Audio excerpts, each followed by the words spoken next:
And I think I watched them like back to back.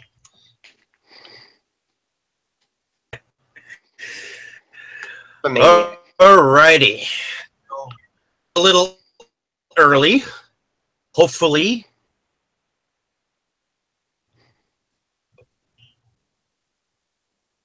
Mine, Galore of Milwaukee. Welcome back. Can you hear me?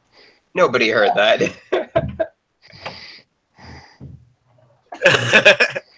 Hang on. So welcome. We're inside Galore Movies Galore. Milwaukee. Yeah, we're inside Movies Galore, and tonight's episode is about the 2015 Christmas horror anthology film, A Christmas Horror Story, starring William Shatner and a bunch of other delightful Canadian actors who we ignorant stateside people know nothing about, more than likely.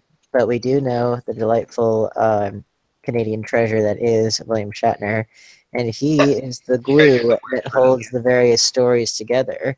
We got 4 different stories, some which cover a variety of the the subgenres of horror. You got a ghost story, you got a changeling, you got Krampus, and you got zombified elves with Santa having to mow them down, and they all do tie together, despite the fact that the stories just on paper sound like they have nothing to do with each other, but they do tie together very nicely. I, for one, quite enjoyed the film, but let's hear what other people had to say. So let's start with Michelle. What did you think of it? Well, yeah, the first time I watched it twice, because the first time I watched it, I missed a lot of these tie-ins, and I was like, okay, this one doesn't seem to go. A couple of them seem to tie in, so I watched it again, and that's when I picked up some of the subtler nuances that did tie it together. So now I'm like, oh, yes, it was tied together very nicely. That was like ready to like pitch a fit, and I was like, nope, it was just me missing things. So if you watch it and you get confused, watch it again, and it'll put everything into perspective. Mm-hmm. Yeah. I really actually enjoyed the movie. How'd you like it? Good. How'd you like it in comparison to Krampus last week? I liked it a little bit better. I did because there was a little bit more going on, and I love William Shatner, so big Star Trek fan. So yeah, I felt the same way actually. What did everybody think of? Well, I'll go one by one. But what did everyone, very quickly, did everyone like this characterization of the Krampus more than the other one, or vice versa? And this one, I thought he was kind of a just like generic demon, sort of. So I liked the other Krampus better. Like this one was, fine. Like he looked like freaking what's his name? He looked like Azog, like from The Hobbit. He's more of a traditional Krampus, really. Well, he had the tongue, yeah, but let's see. Much like the Liberace of Krampuses. Mm-hmm. What did Red Raven think of the film? I liked it up until the end. Correct me if I'm wrong, but the one story, because it was like 4 stories, and then the end kind of seemed a little bit pointless because it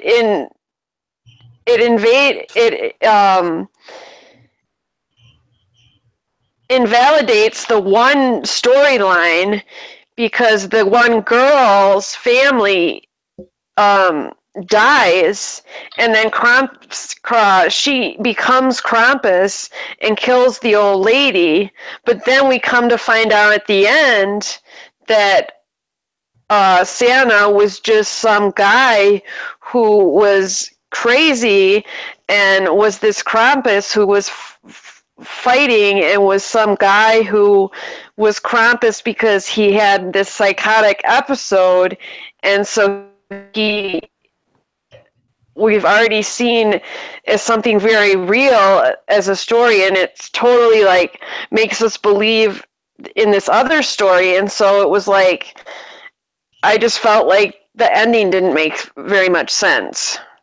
I would disagree with that, honestly, because they are loosely connected, the stories. I think that in that particular case, the store Santa that went crazy, I think he was hallucinating not only the zombified elves, but seeing Krampus in there, as opposed to the other one in which the spirit of Krampus was very real, because then you have to think about the fact that ghosts in the one story were happened, and a changeling and all that stuff. So, I mean, and again, it's an anthology, so they don't have to be overly tight, in the storytelling, just tight enough. But let's see. So, what about Septum Sin? What did you think? Well, of course, last week I had said that I had this one was right. This one and the other one were in my top ones for Krampus. I actually really did like the anthology. It kind of reminds me, if you go back to not the Trick or Treat we covered, but the other Trick or Treat, or actually Trick or Treat. Yeah, the one, the 2007 one. Yeah, and that loose anthology, which has that one thing connecting him, mainly William Shatner. But to me, I thought all the stories were quite interesting. And the first time I saw it, I actually did not see that coming, with the guy hallucinating all of it, especially with all the other supernatural elements of the tale. It kind of, it was a twist that I thought was actually a fresh surprise in the end. Mm-hmm. Something that you really wouldn't have expected, because this one was the most grounded in reality. Yeah, well, I like when twists work. I felt like that one worked. Speaking of which, if anybody's a fan of Weird Al Yankovic, you'll remember the song "The Night Santa Went Crazy," which is all about Santa like killing all the elves and the reindeer and all that stuff. And in this case, it kind of happened. So there you saw go. Silent Night, Deadly Night a few days ago. I was feeling that. The feature film adaptation of the Weird Al song. Let's just call it right now. But yeah, I'm with you there as far as the characterization of Krampus being more traditional. I really like that, even though it too had its own twist on the thing. Isn't he supposed to be furry? Is he supposed to be furry? Well, it's half goat, half demon, so only the lower half has to be furry. Yeah, I mean, yeah, he's and he was furry. Well, and while we're on you, Dustin, tell us what you thought of the film. His ass still looks like an orc. Well, I was kind of pleasantly surprised as someone sneezes into their mic repeatedly. So I was kind of pleasantly surprised because when I first saw the art for this, like on the shelf at Family Video, I was like, oh, it's another one of those. Because every year when like a big movie comes out, you get like 6 or 7 knockoffs where they just do a terrible job trying to tell the same story. And so I just sometimes don't. Sometimes they do their own story. They just happen to market it that way. Well, that's a long argument I won't get into. But so anyway, I thought it was just going to be like one of those crap fests, and it's like, I have to sit through this, and it's like, wow, this has production value. It's like, wow, somebody actually wrote the plot ahead of time, like, and not on the set. And I ended up having a pretty good time watching it. Like, the only story that I didn't think quite worked was the ghost story, but I personally dislike ghost stories. Like, I just can't get into them. So I think that's probably what my real problem with it was. I thought the wraparound was pretty good. And the way that you didn't get one story after another, like you got a segment from story A, then you went into a segment from story B. Like, I really liked that structure for it. Like, because it made it different from the other anthology films I'm used to seeing, where each story has its own linear progression as the movie continues on. I did kind of wonder, it's like, what the hell is going on at the mall? And yeah, I wondered about that. Sorry, but I thought that was really clever. Yeah. A funny way to do that, where you just have like Shatner alluding to it, but you never actually show us what happens at the mall. Like, that could have been pretty funny. Well, we kind of assume it's like the opening of the movie Krampus that we watched last time. We just kind of assume that it's just like Black Friday pandemonium or like last minute shopping pandemonium, and Exactly. Turns out that it's a lot more than that. Kind of funny, actually, that you mentioned the fact that you can't really get into ghost stories or whatever. What's funny is that I dare say that well, you share the same opinion with James Rolfe, the angry video game nerd. He's not really a huge fan of ghost stories because to him it's such a non-specific thing. Honestly, I really love ghost stories, and I love anything supernatural and non-physical just because I feel like it when it's a threat that you can't really fight as a mortal being, then to me that's scarier. But again, to each his own. If I it mean, it's for more that. for whatever reason, I don't know. I liked all the stories. For whatever reason, I did really like the ghost story. I think it was the most disconnected from the Christmas theme, but for whatever reason, I was really drawn to it. I think because it had a really good sense of atmosphere, and I tend to be attracted to stories with a lot of heavy atmosphere, and it had a good feel to it, at least to me. But like obviously, best moments I think were like with Krampus and with Santa killing the elves and things like that. I don't know. I just the kind of dim lights and creepy setting and mannequins and all that kind of stuff that tends to win some points for me. Actually, it did have almost an Exorcist type quality to it. That particular storyline. Yeah, That's well, partially why I hated it too. that and also I thought that the leading lady in that story, his name is Zoe de Grand Mason. Mason, however it's My song. Mason. That's what I thought. You get a lot of French names in Canada, Well, and go back. yeah, but I liked her a lot, and I thought that she definitely had a good command of that particular story. But I do concede that it's the story that probably stands out the most in a not good way, if for no other reason that it's not the most holiday themed out of all of them. Let's see. Did everyone have a favorite story? I thought we were gonna get a killer tree story, but that went its own places. You wanted a killer tree story, did you? I thought we were going to get a killer tree story, and I was like, okay, how are they gonna pull that off? And it's like, oh, okay, well, this is probably better. I wouldn't say it's my favorite though. I don't know what's my favorite. How about you guys go while I try to think? Well, actually, did anyone have a least favorite? Because my least favorite was probably the one with the changeling, just because I don't know why that one didn't really grab me. I didn't find the characters that compelling, and I don't know. But what did everyone else think as far as favorite and least favorite? I didn't like the doppelganger one that much, oddly enough. Yeah, that's the one I That's the changeling. To it. But there was something about it. I feel like that's one that they really didn't do very well with the time that they had. It's one that I think they needed to flesh out a little bit more. Yeah. Like always something you should have known about some of the characters involved that you didn't, like the father. Like there's obviously something going on that he was mad or drunk or something in the past. Getting back, but Well, see, that's one of the tie-ins. Is he was the cop in that video. Discovered the bodies from the ghost story from the murder the year before. Yeah. Right. And he was on what are they say, some kind of like mental leave. He had not returned to work in a year. Yeah, that's right. Like psychological psychological leave, yeah, some kind of mental break. That's why he had that or gun. Something like that. That's why he had the gun on the table right before he gets his hand chopped off by the changeling. They never tell us this. We assume that the mom gets her real child back. Although I was kind of waiting for the twist where it turned out, in fact, that she didn't get her child back, but we don't see that, so I assume that she really did get her child back. well, the changelings don't talk, and he talks. That's true. I was kind of waiting for that twist, but yeah, indeed. I think that's what they were wanting us to get out of it.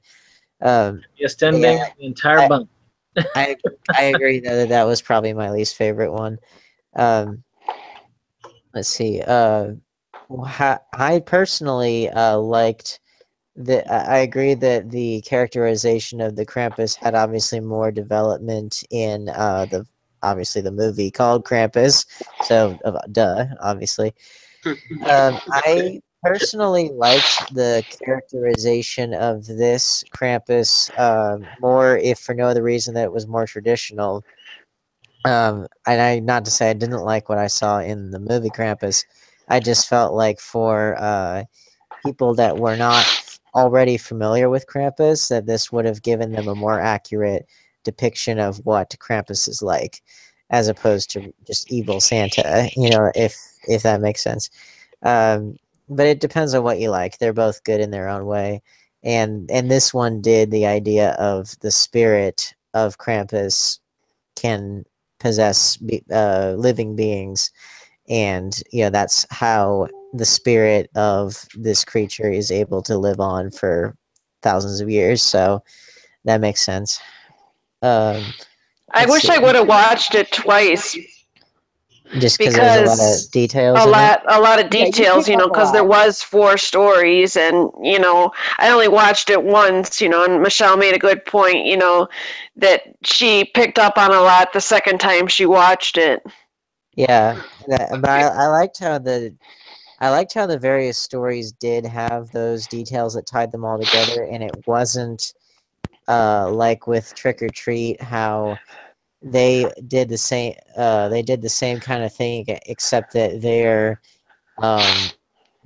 the pieces are a lot easier to track down as far as how the various stories connect, and also because they kind of jump back and forth in a way that shows precisely how they're connected, not to mention the fact that geographically they're very close to each other in Trick or Treat. Here, I feel like they were a bit more spread out, but still obviously in the same uh, relative area, but they're not like within blocks of each other, if that makes sense. Yeah. So David has logged out and logged back in, and so he wants me to ask him what he thought of the film. All right. Can everyone hear me? Sporadically. I'm gonna try I'm gonna try. The one thing I wanted to bring up is when it came out and it came direct to video. At Walmart, actually had something where they didn't want to call. Oh yeah, You know what I mean? Yeah, they wanted to call it a holiday horror story. Yeah, they called it a holiday horror story. Which I think was just I on thought that was. Wasn't that just on the cover though? The cover, but Walmart to me for doing that, because it was not. I mean, yeah, it was gory with the elves and whatnot, but was a bad choice on Walmart's move. I think they caught a lot of flack for that. But speaking of goriness and all that, that's one thing I was very happy with the film, that they were able to be a lot more hardcore with the violence and with the impact of the violence, which is much more important to me. I liked the I don't know, I felt like it had a greater impact. And also just for information, it came out direct to video here in the United States with a via video on demand release, and I think that it did. I don't know if anybody in Canada can correct me on this. I think it did come out in theaters, at least in a limited theatrical release in Canada, which is obviously its native country. But I like seeing what other countries do with horror, and especially like what Canada can do, because they have had they have a lot of companies that Walmart, I know, for example, like they do stock a lot of films from Entertainment One, which is a Canadian company, and it's really good to see what other countries are doing with their film output. But overall, I felt like the violence level in this carried a greater impact. Not only it wasn't just for shock value, but I just felt like it was a lot more impactful than just teaching bad people a lesson, like in Krampus, the movie that we saw last week. And particularly that transitions into another question that I want to ask people is, how did they like the characterization of Santa in this? I have to say, George Buza played the most badass Santa Claus I have ever seen before in my life. Oh And yeah, he's like that fucking was Gandalf. Like, The what was performance was amazing. Yeah, I love that Santa. He was probably my favorite that I've seen out of all the Santas, even though it turns out to be his hallucination. Which I have to say, if Billy Bob Thornton was bad Santa, then that guy was like even worse Santa. oh, I yeah. think that Santa needs his own action movie. Yeah, seriously. I love the fact that his staff, I don't know, he's really skilled with that staff and with the axe and with That's why I all said that the stuff. Gandalf thing. Yeah, Gandalf. that's the only thing. It's like he just needs magic and then he'll be complete. This had a lot of stuff in it. We had elves, we had an orc, we had Gandalf. This is pretty great. Yeah, kind of. But yeah, all he needs is magic, which technically Santa Claus is magical, but I mean like in the offensive magic sense. Yeah, Yeah, fun but magic. absolutely. Let's see. Um, And by the way, I think my favorite story was the Krampus one. yeah, Like he was, I didn't really care for the family in that, but I love the Krampus himself in that. I didn't mind that they died. Let me put it that way. Like they Yeah. weren't great. But again, it's a short film essentially that gets. I enjoyed the Changeling. Yeah, you did like story. that one. Which Yeah, not to say that I didn't like it, but that was my least favorite out of all of them. But if you like that, then wonderful. that's a fantasy thing that doesn't get a whole lot of play. Like it's a really interesting. Is it a folktale or I'm not sure what specifically. Well, there's a lot of doppelganger stories out there, and obviously the word doppelganger, I think, if I'm not mistaken, isn't that Germanic in origin? But it's That different word? from a changeling. I know, Yeah. I know, like a two-handed sword in German is like Doppelhander or something. Yeah. So pretty sure. It's a similar idea anyway, but I do think that story could stand to have a full feature film devoted to it, in which you could have greater development of the idea and of the characters. And speaking of the ringleader of this whole thing, William Shatner, the delightful Canadian treasure and Captain Kirk himself, I have to say, honestly, I thought he did for what little kind of role he had, even though he was kind of the host of the thing, the bridge between all these stories. I thought he gave a really good performance, honestly. For having very little to work with, he really did a good job. And he is notorious for hamming it up in spots when he shouldn't. In spots when he shouldn't He should necessarily. not do it. Yes, and yeah, he Yeah. was. You know who really saw good. that? I thought in this. Jesus saw that. Jesus and his dad. He did a really good job. He when he needed to dig down deep, again with very little go on, he could do it. And then when he needed to be sort of Burl Ives-esque for the just the fact that he really loves Christmas and all that, he could do it. So that just tells you that for as much as Shatner gets kind of made fun of these days for hamming it up in moments when he shouldn't, he can really dig down deep. And he was a classically trained actor and everything, so there you go. Actually, his part reminded me a lot of the old school type anthology horror of the 80s, where they would have an announcer like this or somebody on the radio in the background playing in the cars. There were a number of movies I can't remember 80s or 90s. I keep mixing it up sometimes. But a lot. I remember that they used to have a lot of those. Feedback. Just things going on.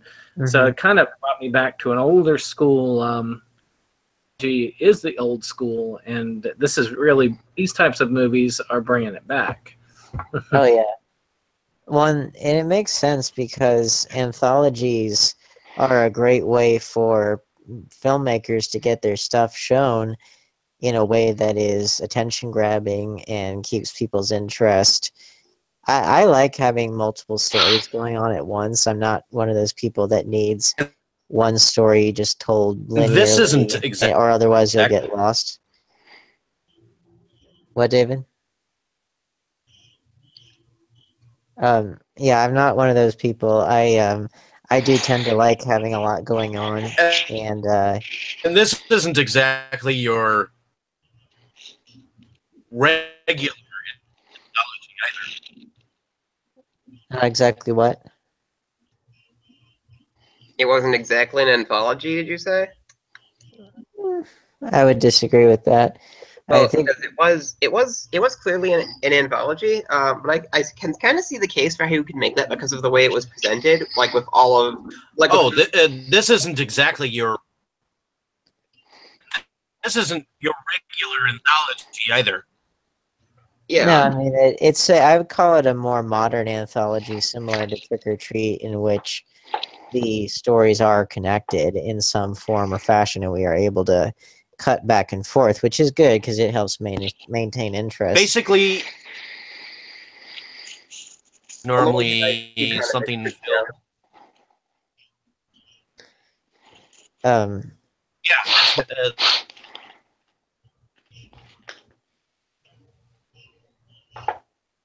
Yeah. I totally agree. Yeah, we can't really hear you. Let's see. What else?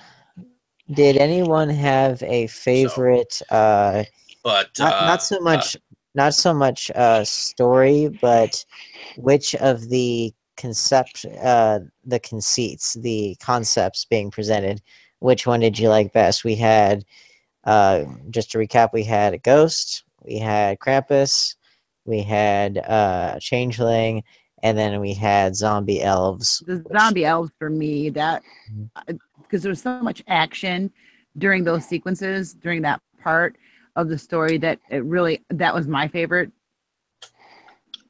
I happen to like fight scenes. The fight scene between Krampus and Santa Claus was really outstanding. That was pretty cool. That was very well done. I think I'd agree with the zombie elves because that's really not something I'd seen done before. I mean, I hadn't really seen a Changeling story either, but zombie elves was pretty unique. So I'll give it that. Like, it wasn't my favorite story. But I respect that. I respect what it tried to do. Like, it was. I like uniqueness, especially if it's done well, and they did a good job of that. Yeah, definitely. Oh, and I'm also glad that the cover on the box with Santa versus Krampus, I'm glad that they didn't cheat out on us with that. I'm glad that that actually happened, even though it was pretty brief, because I would have been pissed if that was just the artwork and it didn't actually happen in the movie. But David is messaging me, and he says that his favorite scenes were the Krampus scenes and the zombie elves. So it seems like we've got a pretty good consensus as far as zombie elves being a winner. And he specifically liked the parts where their heads were sliced off. And who doesn't really? Because they were like Salem's Lot vampire elves. Well, you gotta slice them heads nice and clean. You gotta fry them up in a frying pan. Salt, pepper, paprika, little oregano. That's good eating right there. Well, they were like... Yeah, I like the zombie elf one, too. That was probably my favorite. Oregano's gross. Oregano thinks you're gross, so how do you feel about that? You have to have a little bit of basil to go with that oregano. Yeah, we've exactly. Let's see, what else? Any particular actors besides Shatner who you felt did a particularly good job or stood out in some way? Huh. I like the guy who played Santa in that. Not necessarily because his acting was wonderful, but just because he struck such an imposing figure. You could feel that this guy was serious. This not the one that they revealed him to be in the end, but the actual like badass Santa that he was. He played it well, and like you said, his presence was very commanding, and that definitely he did stand out for me as well. Oh yeah, I would love to see not one in which the elves turn into zombies or whatever. I would love to see a version of Santa similar to the one that he played in his imagination, in which well, in other words, in which you had a Santa who, you know, was sort of like a mountain man, basically. And yeah, there is something like that. Oh, I'm gonna hate having revealed that I know this, but Kirk Cameron Saving Christmas. I love it. It's so. Never seen it. Segment. What is it? We gotta watch that. This. Oh no, absolutely not. Yes, we gotta watch it. It is so they have funny. their Santa. It's like, you know. What's it called? It's called Kirk Cameron Saving Christmas. It Really? Oh my god! There's a moment where it's like, you know, Santa was so and so guy from like biblical times or whatever ridiculous thing he says, and then it like cuts to like a Lord of the Rings Santa. Well, what it actually so what it actually is that he cuts to. I don't want to talk about this too much because I do want us to watch it. But anyway, so very quickly, yeah, in the flashback of that film, you see his representation of Saint Nicholas, you know, in the early days of the Christian church. And of course, because it's Kirk Cameron and because the people who made Kirk Cameron Saving Christmas, because they don't know how to make a movie, it is very bizarre. And that's all I want to say for it right now, because that deserves a whole other conversation. I did want to make one small mention about Rob Archer, who played Krampus. Mm-hmm. His body, oh my god, he looked like a marble statue. You know, when they put the white makeup on him, he looked like a statue. So is that like his natural body that they just painted white? That's his natural body, yeah. Oh, cool. So yeah, I just had to make mention of that. He looked like like a demon from Dante's Inferno. Like if you've ever played that game. Yeah. No. Like the demons from Dante's. But just a really pretty Greek statue. Well, look up Lucifer from Dante's Inferno, and you'll see what I'm talking about. Give credit to this film as well as to Krampus, which you talked about last week. Give credit to both of those films for using practical effects, and I would say particularly this Krampus looked really good and was a good representation of traditional Krampus in cinematic form. You wouldn't think it was direct to video. Say what? You wouldn't think it was direct to video. Was that? Well, it was for us in the United States. I think it did get, at the very least, a limited theatrical release in Canada, if not a big theatrical release. However, I don't know. I can see that. Not 100% sure of how they do their release structures in Canada, but my big hope is that it got a decent amount of exposure there, because I thought it was worth it.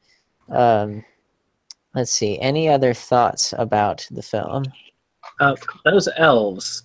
I did want to put one thing out. I thought the elves, they were very much inspired by the Deadites from Evil Dead. That's exactly what they acted like. Nice. Instead of regular zombies, because they were doing it, they kind of had that almost possessed quality to them. Yes. And they were very rude with the cursing. They were swearing and everything, yeah. I think that's just how Dustin talks in real life. Oh, real life you. It's gonna hurt you. Let's see. I don't know what I'm doing. Yeah, I was pretty happy I saw it because again, like before, I was just really skeptical it was gonna be some kind of cash-in knockoff thing, but it really impressed me. And like the twist ending too, like that was pretty clever because it's like, oh, okay, they didn't have something of that genre yet, so Although it did make it would make another viewing of the thing like really messed up. Like I thought it played really fine where he's imagining Krampus, but the Krampus is still real like in that universe. So I reconciled that perfectly fine. Mhm. And I almost wonder if it couldn't have been like an additional kind of like mind twist kind of thing, where the stuff with Santa at the North Pole like did happen, and then he just like snapped. Yeah, can we explain the end again? Because that kind of confused me. The guy got like fired or something, and so he was Santa Claus, and he just went insane, started killing people and imagining like zombie elves. And they revealed that at the end, and so like the news report that Shatner's been giving throughout the movie has been like, we don't know how many hostages there are at the mall. So that guy was like on assignment or whatever at the mall. He was working at a charity. He was working the charity food drive. He left the radio station and then went and killed all those people. Okay. Thinking that they were the elves. That they were zombie elves when it was just the store employees. Yeah. Well, and he was. Oh, gotcha. He was the weatherman. He was the weatherman doing the blood. Yes, he was. He was the weatherman at the radio station. Yeah, he just lost it. David wanted me to very quickly interject that he thought that the look of the Krampus was a bit like if the villain of Mad Max and a Golden Army person had a love child. Here's a very quick question for you. A Christmas Horror Story Krampus versus Krampus from last week. Who would win? Krampus from last week.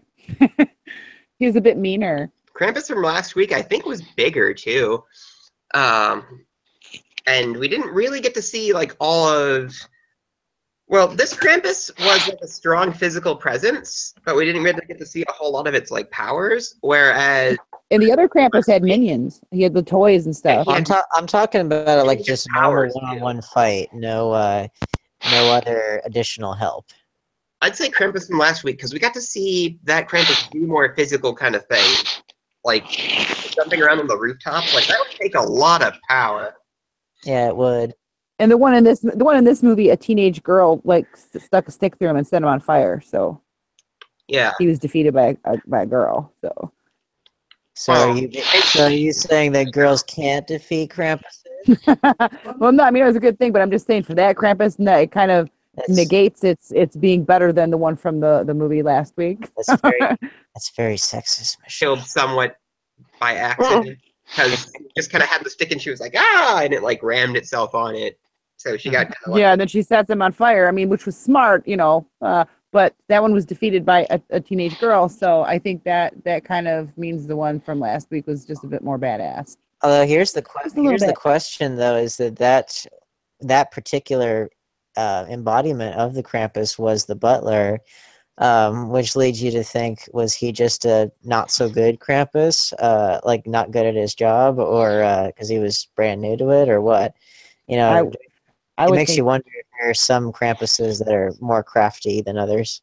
I would think it'd be the same. You would think so. Although then again, Krampus didn't really die because he's a spirit, so. Exactly, he moves on to the next. Yeah, so he can't. But was defeated for the moment. For that particular incarnation, yeah, but his spirit lives on no matter what. That's the thing. I think that it depends on how many bystanders are around. Because if it's just that one versus one-on-one, yeah, I think the Krampus from last week would wipe the floor with him. But if there's like a lot of bystanders, even Krampus's helpers, he could possess any number of people, not at the same time, but he could just wear the other Krampus down to the point where he takes them out. So it just depends on the situation, I would think. Yeah. Well, the Krampus did have the tongue going on more too, that was more traditional. That, and also this Krampus had a much more of a powerful offensive fighting style with his hook and chain. So it would just depend, because the other Krampus, the other Krampus had his minions do most of the work for him. So more than likely, if it was just a one-on-one fight, this Krampus might have a greater offensive advantage if the other one's minions didn't get in the way. I don't know. Maybe it's like Dragon Ball Z, where like the powerful villain like has his minions do everything until like the minions clearly suck, and it's like, all right, fine. Then you see why he has so many minions. Yeah, well, last week's Krampus was much more of like the evil Santa analog because he had minions and he had, you know, a workshop and all that stuff. So he had more of a system in place, whereas this week's Krampus was the eternal spirit that never really dies out, but you know acts alone. So there's different things to be said. Did anybody catch? Did anybody else have like? Did anybody else enjoy like the random jokes that we heard? Like my two were. It's like, you know who saw that? Jesus saw that. Jesus and his dad. I liked that, and then like the one line with when they're in the aunt's mansion, and what exactly? I want to be really specific with the quote here. Something it's like Paul Bunyan and Dracula gate up and like built their dream home. Like I like. Oh yeah, that was. What is it? Paul Bunyan and Dracula designed a house. There were some good lines in here, even though I was appreciative of the fact that it was much more of a serious, straightforward horror film, and it wasn't trying to rip off the tone of Gremlins too much, which was really nice, at least to me. One thing I found kind of interesting that was hinted at was kind of thematic. They don't really explore it too much, like any kind of deeper meanings, but you notice that the religious side of Christmas is played up much more, although they don't really explore that too much, other than just that it's an analog to the anything evil going on, like with the ghost and with Krampus and that kind of stuff. Just kind of interesting that one of the things that the dad proposes when they're in the church is that if they confess their sins, then they can be absolved from Krampus's wrath. So it kind of goes hand in hand a little bit with what I was saying last week about that, you know, the line between Santa and the, you know, more religious aspects of Christmas are not as separate as people like to make them out to be nowadays, even though obviously Krampus wasn't gonna let a church get in the way of his prey, you know, in this particular story. Well, didn't the church actually stop Pumpkinhead? No, it didn't. I don't think so. Never mind. Yeah, but or Headless Horseman. That was it. It was like Sleepy Hollow, where he had to like whip the chain through the window instead of going in there himself. The one story where they were in the school, didn't they say something like, "Oh, this year we couldn't put up the nativity scene"? Yes. Which they couldn't do that, but then the bottom. That's one of the other things I really liked about the that particular story is that you had that one. I feel like that one took the religious themes and went the furthest with them, because on the one hand they talk about the quote-unquote war on Christmas with the nativity scene not being up, and yet there it is in the basement, along with the fact that it used to be a convent. And you know, then you thought about the religious implications of these girls that had these children without, you know, outside of wedlock and things like that. You know, and so I just felt like it had a lot more going on that level. In other words, it's like the further you try to bury these things, whether in a religious or a secular context, the more that they're going to come out in some form or fashion. So that's I think that, plus the fact that it was more overtly supernatural and non-physical, I think those things are what spoke to me the most about that story. Let's see. That was an interesting angle. I mean, there was more of a religious tilt on this. Like, it was kind of subtle, but I guess not really. Kind of what? It bothered me, but I was okay here because they didn't like beat us over the head with it. Like I listen to a podcast called God Awful Movies where they do just religious movies. What the hell is all that going on in the background? Goddamn. Anyway, so it almost made me think a little bit about some of the stuff they've covered, at least in terms of Christmas movies.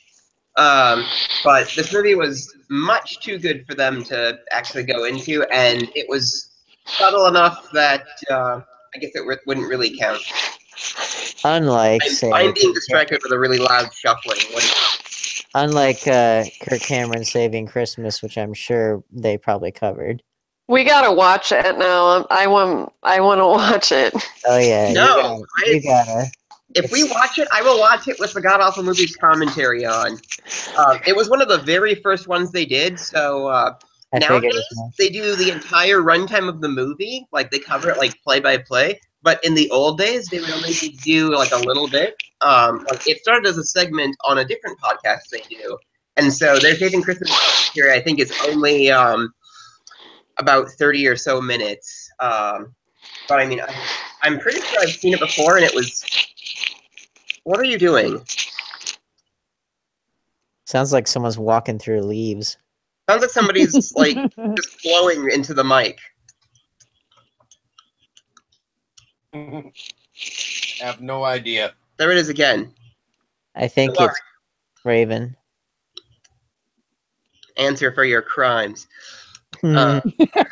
Otherwise, Kirk Cameron will knock on your door and come for you. He'll come for you in the night. Ah, God damn it. You. I think that you've incriminated yourself and brought the sentence upon yourself there, Dustin. Brian, I've got so many sharp objects. Come at me, Kirk Cameron, you freak.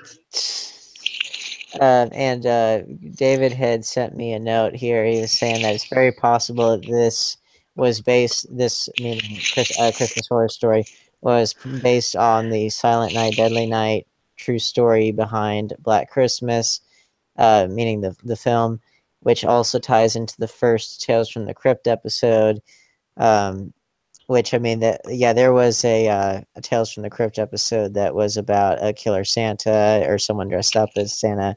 When they did the Amicus one in the 70s, they covered that story too. So the real Tales from the Crypt did it.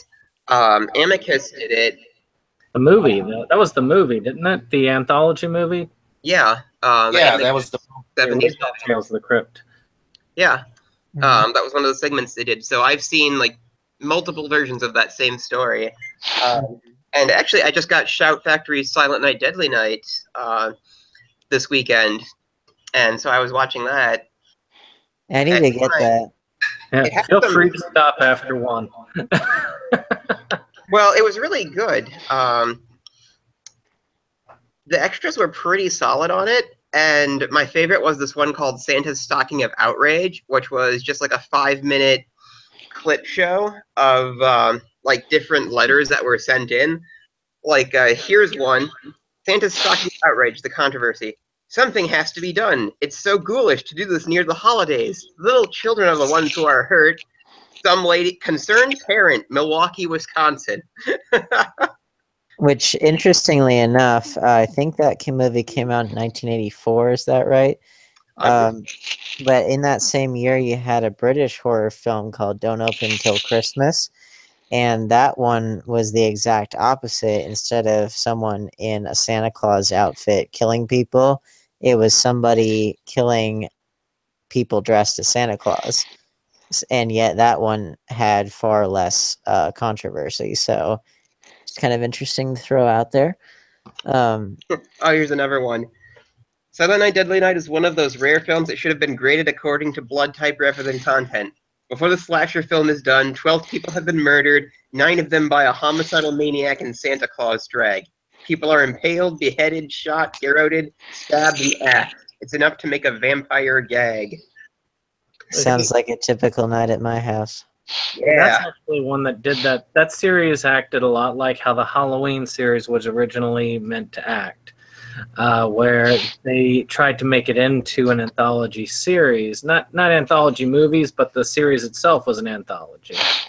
with the first three dealing with the killer Santas. Well, third one roughly, and then the other two just being other holiday tales. I remember seeing, I think it was just called Silent Night, the one that came out a few years ago. I don't remember what happened, but I remember thinking it was pretty good. Something about a flamethrower. The one with Malcolm McDowell. Yeah, that sounds right. Yeah. Yeah, it's a pretty good one actually. I thought if I compared it, I mean, I just recently rewatched all five, and then I watched that remake. I'd say the remake is my second favorite out of all of them, with the original Silent Night, Deadly Night being my favorite in that bunch. You know, I still need to see the rest of them, because I've only seen the first one. I still have some things to finish on the Shout DVD, because it's on the Shout Blu-ray, because it's got so much content on it. Do yourself a favor. Don't. Don't see the other ones. I mean, the second one, half of the second one is just a recap of the first one. I heard it was just clips because it was like his brother or something, and they couldn't get the rights. Like they made some mention of it in the extras that they weren't approached for the second one. Like the company just kind of did it, and they used as much footage from the first one as they could get away. Clips and slow-mo. Yeah, I mean, the second half was good, but the first half was just clips from the first movie. Basically, let's reminisce about the first movie for the first half of this. And then the third one didn't even have him in the Santa suit and had some weird psychic connection stuff. The fourth one was about a witch's coven that had nothing to do with the original stuff. And then the fourth one was about some demented toy maker thing. Actually, the fifth one was actually pretty interesting. But more along the lines of that movie Toys that came out a long time ago. Actually, that's kind of cool. I might try to get into those for the holiday here. Naughty. Punish. And getting I say back that to too much. the movie that we were watching, I had a suggestion from Dave. Dave is he's messaging all of us to kind of get through what his points, and he wants to know what everyone thought if there was more of a Helga type Mrs. Claus that had fought Krampus instead, if it had been a reverse role and it had been more of a female lead. That would have been kind of neat. I wouldn't have minded that. We would have probably got hot blonde Helga, German Helga, but that could have been an interesting twist. Yeah, that would have been like if Mrs. Claus had been like the one killing zombies instead of Santa. That would have been cool. Yeah, that could be a whole other story, I'm sure. Like kind of they never really done sort of like a domestic drama gone wrong between Santa and Mrs. Claus, have they? Mrs. Claus is No. almost like an ad campaign. Like she doesn't do anything. Like I can't remember. Well, she does, except that the chauvinistic pigs who control the advertising industry don't want you to know about it. Okay. True. Let's see. Any final thoughts? Like even though the cover kind of gives you the impression that this is a cheap movie, like go see it anyway. Like I'm pretty sure it's on Netflix. Go check it out on Netflix. It was pretty good. I was pleasantly surprised. The thing I would say to your would be a good end. The thing I'd say to your point, Dustin, with the knockoff covers or whatever, they definitely, the timing of those kinds of films with like a similar title or premise or Transmorphers with a P. Yeah, exactly. Which some of them are much more overt, like the Asylum obviously banks on that, and it just really depends, I think, because you do get these ones like A Christmas Horror Story that are quality films that happen to have a similar premise or are banking on a larger studio production to get noticed. It's not like inherently a bad thing. It just can put you in company with people that really are just shoving out something to capitalize on a bigger movie. And even with the Asylum, there have been some ones that have been fairly decent, and there's been other ones like Snakes on a Train, which literally, it just, I don't know. It really, it really Okay with depends. Snakes on a Train. Like, it was, a lot of it was dumb, but it had a few moments I liked. I will give Snakes on a Train kind of a pass. Mm-hmm. Well, but you see what I mean. It's like, it's one of those things where it's part of it is trying to get noticed in the wake of a bigger studio release that has more advertising dollars with which to push a campaign and that sort of thing. And then some of it really is just to keep cheap cash in. And unfortunately, you just kind of have to wade through the sea of those as they come out. I still have about 50 of those movies like on that shelf over there to watch and put on eBay. Mm-hmm. So I'm pretty. Let's see. Well, if there's no other additional points, then we might as well each say who we are and what we do, as is tradition. So why don't we start with Red Raven? I am Red Raven, and I am from Lake Geneva, and I am a concert promoter. Anything super cool you got coming up? Not right now, no, but I will let everyone know when I do in the future. Please do. And let's see, Michelle. Hi there, everyone. I'm Michelle Yeager, and I'm from Yeager Entertainment, which is out of Detroit, Michigan. And I've been in entertainment for over 40 years between acting, modeling, within the music industry. I am the only ever in the world Born to be Wild babe, licensed by Steppenwolf. And I was their Michigan liaison for the band from 2010 to 2016. You can find me on LinkedIn as Michelle Yeager. You can also find me on Facebook, Michelle Yeager, Yeager Bomb Yeager, or Yeager Entertainment. Were you their Yeager Bomb? I am always the Yeager Bomb. Excellent. Now, Septum Sin, justify your existence for the audience. Septum Sins. Yes, I'm Septum Sin I do a YouTube channel, Septum Sin versus the World, actually, and I did cover this in my old blog, Septum Sin Against the World. Take that, world, you fuck. Yeah, exactly. And we are doing a Christmas theme. I will be doing the review for National Lampoon's Christmas Vacation. Oh my fuck yes. And then I will be following up with a review for National Lampoon's Christmas Vacation 2. Hey, did you know that this year NECA put out a figure? It's Clark with the chainsaw and hockey mask. Nice. I want it so bad.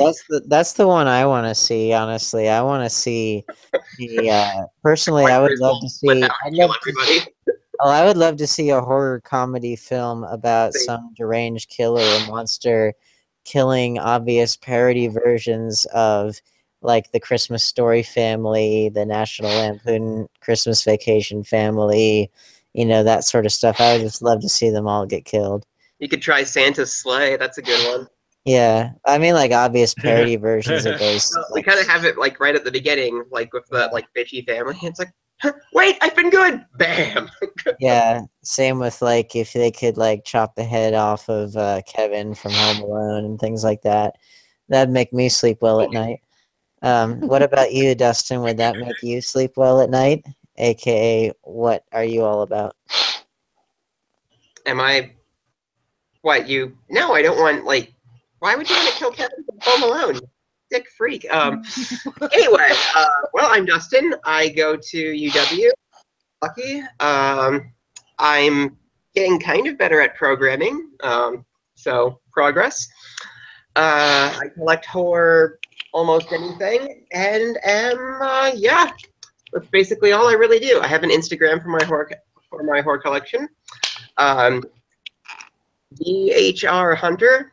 Dustin's Horror Hunter. It's not that great, but I couldn't think of anything else. And so I'll be posting like my coolest stuff on there as soon as the semester's over, because there'll actually be time to sit down and take pictures of the probably 100 or more like movies and figures and whatnot. So go check it out. And you spend a lot of your time converting oxygen into carbon dioxide, I assume. Probably. I don't pay Yeah. attention.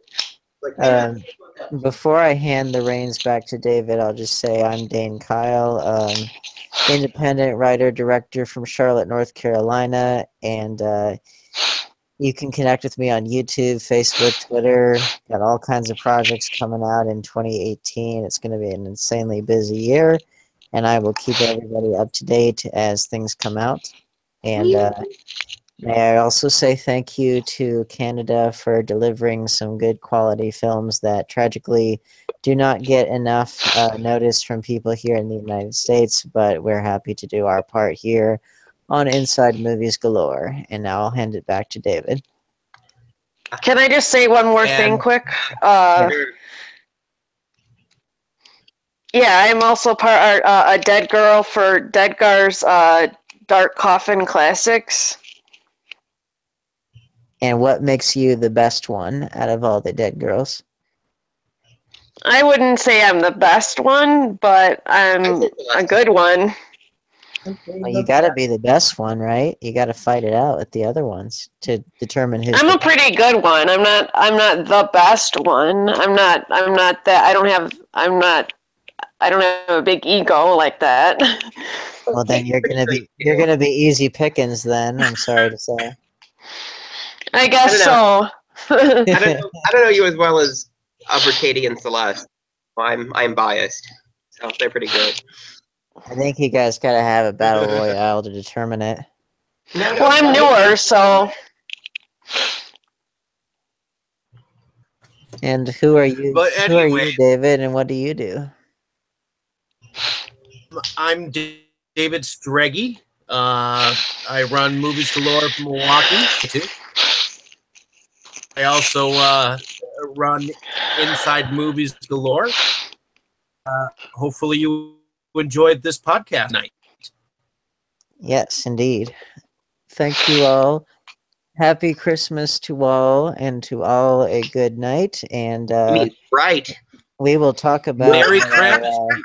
We will talk about what our next film will be. I am personally pushing for Kirk Cameron's Saving Christmas because it will change your life, I promise. Can't we just watch a Serbian film again? Actually, wasn't it just Every Christmas? Yeah, Wasn't it something what? Yep, bring Christmas. Oh, right. Haha, we're saved. Fuck you, Dane. Yeah, saved. The Christmas save from Dave. Thank you, Dave. It's a Christmas miracle. Dismembering I like saying that is a Wisconsin film. And where do we find the movie? Dismembering Christmas is a Wisconsin filmed movie, so I wanted to do one from Wisconsin. Hopefully everyone enjoys it. I'll have to talk to a few people after the show about and whatnot, but we will be doing base film next week. So enjoyed this podcast, even though video troubles. Don't forget to like, share, and subscribe. Do it. Do it, goddammit. Like us, share us, and then subscribe. Share. Everybody share. all say good night. Happy Christmas to all, and to all a good night. You're supposed to be right. You're doing it wrong. I suppose it's a cliche. Well, you do it better then. Merry